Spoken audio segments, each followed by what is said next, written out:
धन्यवाद अध्यक्ष जी, आपने मुझे इस महत्वपूर्ण विषय पर बोलने का मौका दिया।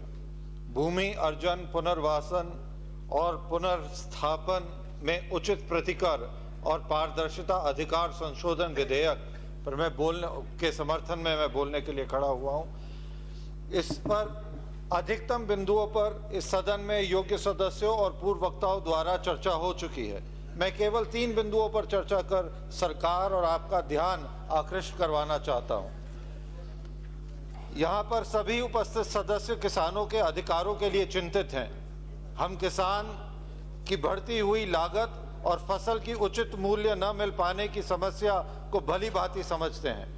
मेरे क्षेत्र मवाना चीनी मिल में पिछले 3 वर्ष से गन्ना भुगतान का बकाया है। ऐसी परिस्थिति में किसान के पास आज केवल अपनी भूमि ही है जिसकी कीमत और उसकी पूंजी बढ़ती जा रही है और उसे सहारा है इसका। यदि हम इस सदन में कठिन नियम बना दें जिससे किसान की भूमि का कोई खरीदार ही ना बचे, तो क्या ये किसान के हित में होगा? हमारे प्रतिपक्ष के साथियों ने भी अनेकों चिंताएं व्यक्त की हैं, मगर केवल चिंताओं की बात करके और किसानों को दिग्भ्रमित करके क्या हम उनकी सहायता कर रहे हैं? क्या यह किसान हित में है? जितना मौलिक ढांचे का विकास, इंफ्रास्ट्रक्चरल डेवलपमेंट होगा, उतना ही किसान की भूमि के दाम बढ़ेंगे।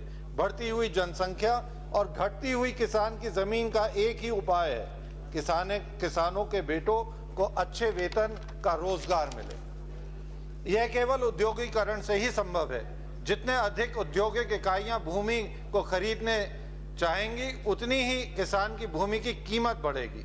किसान का हित उसके जमीन के दाम बढ़ने में है। यदि हम ऐसे विधेयक पारित करें जिससे भूमि अर्जन नियमों के मकड़जाल में उलझकर केवल उन परिवारों का ही लाभ होगा जिनके हाथ और पहुंच कानून से भी लंबे हों। किसानों की भूमि सस्ते दामों पर किसी बड़े परिवार का दामाद खरीद ले, अध्यक्ष जी, क्या इससे किसानों का लाभ होगा?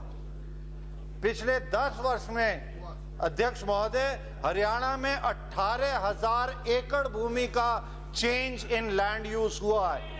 इसमें हजारों लाख करोड़ों रुपए का घोटाला है। अध्यक्ष जी, मेरा आपके द्वारा सरकार से अनुरोध है कि इस घोटाले की जांच करी जाए।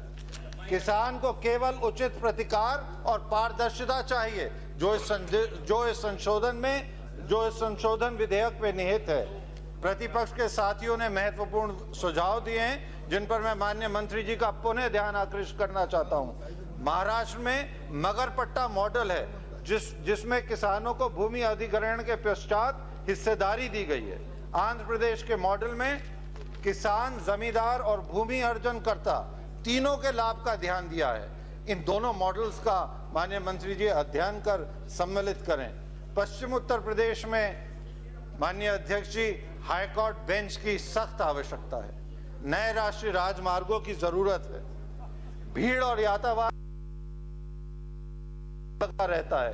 रेलवे लाइन और नए रेलवे स्टेशनों की मांग है। हवाई अड्डे की जरूरत है और इन सब प्रोजेक्ट्स को पूर्ण होने के 5 वर्ष से अधिक समय लगता है। तो ये 5 वर्ष की सीमा की मांग जो बार बार हमारे प्रतिपक्ष के योग्य साथी कर रहे हैं, क्या ये सच्ची उचित है? सामाजिक प्रभाव मूल्यांकन पर बहुत सदस्यों ने चिंता व्यक्त की है। भट्टा पारसौल का उदाहरण दिया गया है। मैं अपने योग साथियों को जानकारी देना चाहता हूं कि भट्टा पारसौल में 5 किसान की आपत्ति सुनना का प्रकाशन नहीं किया गया था। चेंज इन लैंड यूज औद्योगिक के लिए की गई थी, किंतु बाद में उसे आवासीय बना दिया गया। किसानों से भूमि के लिए विकास का खर्च पहले जमा करने को कहा गया था तथा किसानों को जमीन उचित प्रतिकर नहीं दिया। विवाद इन बिंदुओं को लेकर हुआ था। यह विवाद पुनः ना उठे, इसकी चिंता उचित प्रतिकार और पारदर्शिता अधिकार संशोधन में सम्मिलित की गई है। मैं सदन को बताना चाहता हूं कि भट्टा पारसौल के किसानों की समस्या के निराकरण हेतु सरकार के वरिष्ठ मंत्रियों से किसानों का संवाद स्थापित है और अभी आज शाम ही को हम माननीय मंत्री जी से भी मिल रहे हैं। कृषि योग्य भूमि और सिंचित भूमि अर्जन न होने की कुछ प्रतिपक्ष के माननीय सदस्यों ने सिफारिश की है। अभी अभी दिनेश त्रिवेदी जी भी इसी बात को कह रहे थे। मान्यवर, मैं जानना चाहता हूं कि क्या हरियाणा, पंजाब और पश्चिम उत्तर प्रदेश को विकास से वंचित रखना चाहते हैं आप?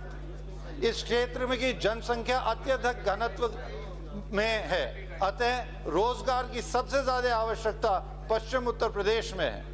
पश्चिम उत्तर प्रदेश के जनप्रतिनिधि होने के नाते मैं सदन को बताना चाहूंगा कि पश्चिम उत्तर प्रदेश में घाटे पर चल रही चीनी मिलों के अतिरिक्त और कोई भी उद्योग नहीं है। प्रधानमंत्री श्री नरेंद्र मोदी जी का यह निश्चित मत है कि जनता को सरकारी तंत्र, गवर्नमेंट से अधिक सुशासन, गुड गवर्नेंस की आवश्यकता है। भट्टा पारसौल और हरियाणा में प्रभावी परिवार के दामाद का भूमि घोटाला जो है, ये केवल कुशासन और भ्रष्टाचार के परम उदाहरण है। मुझे पूर्ण आशा है और विश्वास है कि एनडीए सरकार और इस भूमि अर्जन, पुनर्वासन और पुनर्व्यवस्थापन में उचित प्रतिकार और पारदर्शिता अधिकार संशोधन विधेयक 2015 से इन सब घोटालों पर पूर्ण विराम लगेगा। बहुत बहुत धन्यवाद।